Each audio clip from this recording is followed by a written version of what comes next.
The Philippine archipelago is a collection of over 7,000 islands, each with its own unique charm and story. It sits in Southeast Asia, cradled by the vast expanse of the Pacific Ocean and the South China Sea, a strategic location that has shaped its history. Today, the Philippines is a melting pot of cultures, languages, and traditions, a vibrant mosaic that reflects its rich heritage. But long before the arrival of the Spanish, a rich and diverse history was already unfolding on these islands, marked by thriving communities and intricate social structures. This is the story of the pre-colonial Philippines, a time of early migrations, flourishing trade, and the rise of powerful kingdoms that engaged in extensive trade networks. The story of the Philippines begins thousands of years ago, with the arrival of the first settlers who established the foundations of Filipino society.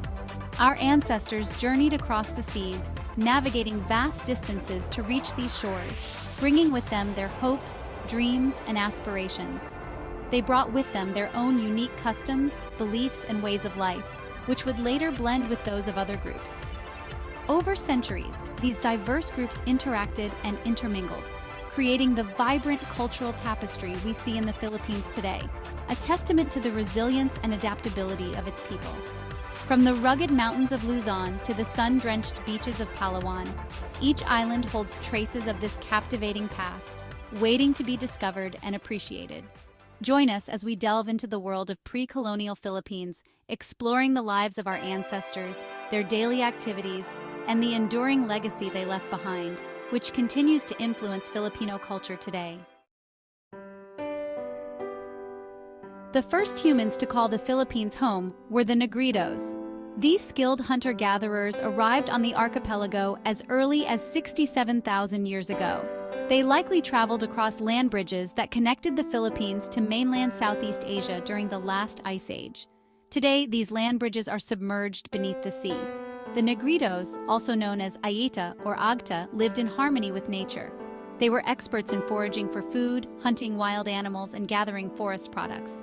Their knowledge of the land and its resources allowed them to thrive in the archipelago's diverse environments. Negrito societies were small and close-knit, with a deep respect for their elders and ancestors. They developed unique languages, traditions, and belief systems that were closely intertwined with their natural surroundings. Though their numbers are smaller today, Negrito communities still exist in parts of the Philippines. They serve as living reminders of the archipelago's earliest inhabitants. Around 4,000 years ago, a new wave of migrants arrived in the Philippines, the Austronesians. These skilled seafarers originated from what is now Taiwan. They embarked on incredible journeys across Southeast Asia, reaching as far as Madagascar and the Pacific Islands. The Austronesians brought with them innovations that would forever change the Philippine archipelago. The Austronesians were master boat builders and navigators. They sailed in outrigger canoes, sturdy vessels capable of traversing vast distances. These maritime skills allowed them to explore and populate the many islands of the Philippines. The Austronesians also brought with them new technologies. These advancements included agriculture, pottery, and the use of metal tools. The arrival of the Austronesians marked a pivotal moment in Philippine history. Their cultural, technological, and linguistic influences are still deeply ingrained in Filipino society today. The Austronesians' mastery of the seas was key to their success, allowing them to become one of the most influential maritime cultures in history. Their outrigger canoes, known as balangay, were marvels of engineering, showcasing their advanced understanding of boat-building techniques. These boats were crafted from wood and held together by intricate lashing techniques, which provided both flexibility and strength, essential for long voyages. Balangays featured outriggers for stability and large sails to harness the wind, making them highly efficient for both speed and maneuverability. These features allowed the Austronesians to navigate treacherous currents and explore distant islands, often venturing into unknown territories with confidence. These voyages were not just about exploration. They were also crucial for establishing trade routes. They were also trade expeditions, facilitating the exchange of goods and fostering economic relationships. The Austronesians established extensive trade networks throughout the archipelago and beyond, connecting various cultures and communities. They exchanged goods such as pottery, jade ornaments, and woven textiles with communities in Borneo, Indonesia, and even as far as China, creating a vibrant trade ecosystem. This maritime trade led to the spread of ideas, technologies, and cultural practices, enriching the societies they interacted with. It connected the Philippines to a wider network of exchange and interaction in Southeast Asia and beyond, fostering a sense of interconnectedness. The Austronesians' legacy as skilled seafarers and traders is still evident today in the Philippines' vibrant coastal communities and seafaring traditions, which continue to thrive and evolve. Section 5. A World of Spirits, Ancestral Beliefs and Rituals. The pre-colonial Filipinos lived in a world where spirits and deities played a central role in their everyday lives. They believed that spirits resided in nature, objects, and even within themselves, influencing their actions and decisions. Ancestral spirits were particularly revered, and their guidance was sought for important decisions, from planting crops to settling disputes. These beliefs shaped their daily lives and rituals, creating a deep connection between the physical and spiritual realms. Ceremonies and rituals were an integral part of pre-colonial Filipino life, marking significant events and transitions.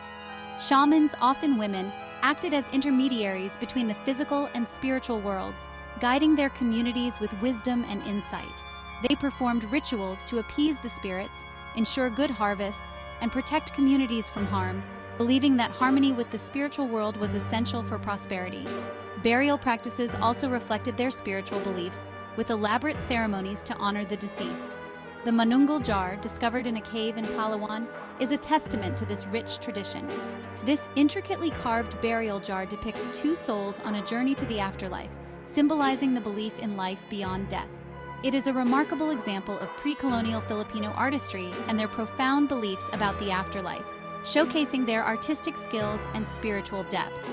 These ancient beliefs and practices continue to resonate in modern Filipino culture, influencing contemporary traditions and values.